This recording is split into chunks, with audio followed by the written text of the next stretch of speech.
Friends, आपने कभी एक चीज़ देखी है कि आप कहीं भी चले जाओ, किसी भी एनीवे किसी भी कैटेगरी में काम करो, कोई भी काम करो, आपने देखा है अक्सर बहुत से लोग कहते हैं कि बाज की तरह काम करो, बाज बनो, बाज बनो। आज मैं आपको बताता हूँ कि सब जो है ना वो बाज का एग्जाम्पल क्यों दिया जाता है।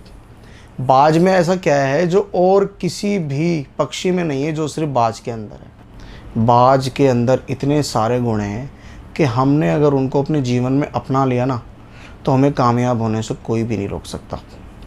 चलो मैं आपको बताता हूँ। आपको पता है बाज की उम्र जो होती है ना, जो बाज होता है उसकी उम्र मैक्सिमम 70 साल होती है।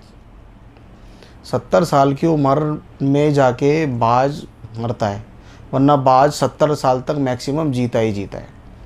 आपको पता है 40 साल की उम्र आते आते 35 से 40 साल की उम्र के बीच में बाज की ज़िंदगी में ना एक बहुत बड़ा ब्रेक आता है। जैसे कहते हैं ना, पूरा हिल जाने वाला ब्रेक, एकदम पूरी दुनिया चेंज अचानक से, ऐसा ब्रेक आता है बाज की लाइफ में। पता है जब वो 35 से 40 साल की उम्र में आता है ना, तो वो 5 साल बड़े बेबस होकर जीता है। क्यों? क्योंकि जिस चोंच से वो खाना खाता है ना, वो चोंच घूम जाती है, और जिस पंख से वो अपने उड़ता है ना आसमानों में, इतनी लंबी उड़ान उड़ता है, वो पंख ना भारी हो जाते हैं। और आपको पता है जिस पैर, जो उसके पैर के नाखून होते हैं ना, जो उसके पंजे होते हैं, वो इतने बड़े हो जाते हैं कि वो जो ना कुछ खा नहीं पाते, मांस वगैरह जो भी वो अपना शिकार करके खाते हैं ना, वो कुछ भी वो खा नहीं पाते।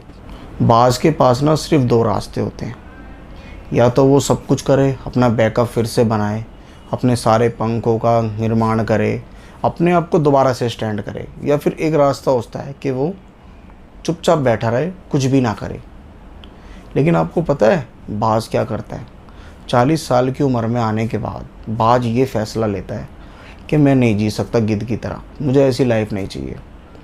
बाज दूर हिमालय पर चला जाता है, दूर कहीं पहाड़ों पे जाके सबसे पहला काम क्या करता है, वो वहाँ जाने के बाद ना सबसे पहले पत्थर में मार मार के अपनी चोंच को तोड़ देता है।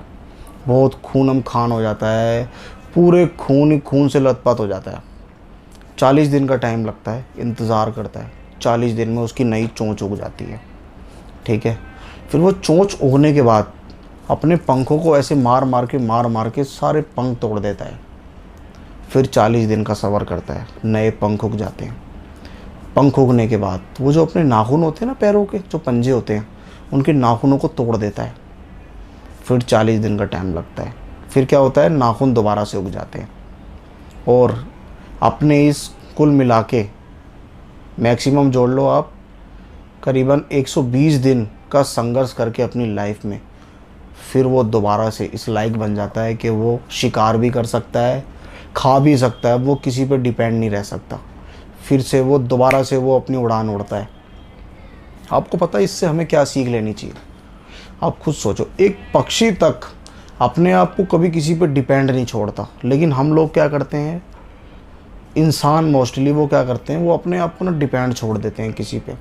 वो अपनी ज़िंदगी के निर्णय किसी और के हाथ में दे देते हैं कि मेरे लिए कोई करेगा। मान लो मेरे पापा करेंगे, मेरी मम्मी करेगी, मेरे घर वाले करेंगे। देखो, घर वाले सबके करते हैं, लेकिन ये ज़िंदगी आपकी है। इस ज़िंदगी को या तो आप ख़त्म कर सकते हो, या फिर इसका निर्माण कर सकते हो, एक सक्सेसफुल, एक कामयाब इंसान बन सकते हो।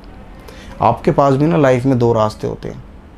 जब आप हार जाते हो ना सारी जगह से, या तो आप गिद्ध की तरह बैठ जाओ, आपको 2 रोटी मिल जाए चैन से खा लो, क्योंकि भूखा कोई नहीं सोता मेरे भाई। या फिर आप बाज की तरह करो, मेहनत करो, संघर्ष करो, और अपने आप को इस लायक बनाओ कि आप सब कुछ करके अपने ऊपर डिपेंड रह सको, किसी के ऊपर ना रहकर। ये आपके ऊपर है कि आपको क्या करना है।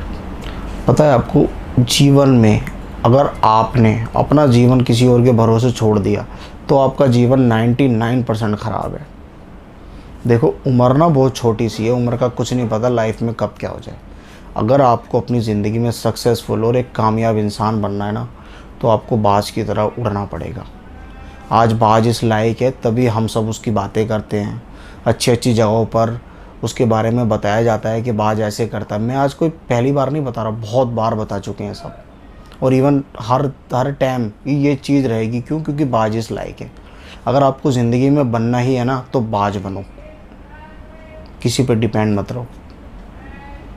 बाज की तरह उड़ो, मेहनत करो, अपने सपनों के लिए संघर्ष करो। अगर आपको वीडियो अच्छी लगी तो लाइक करना, चैनल को सब्सक्राइब करना, नोटिफिकेशन बेल पे ऑन ज़रूर कर देना ताकि आने वाली वीडियो की हर नोटिफिकेशन सबसे पहले आपके पास पहुँचे।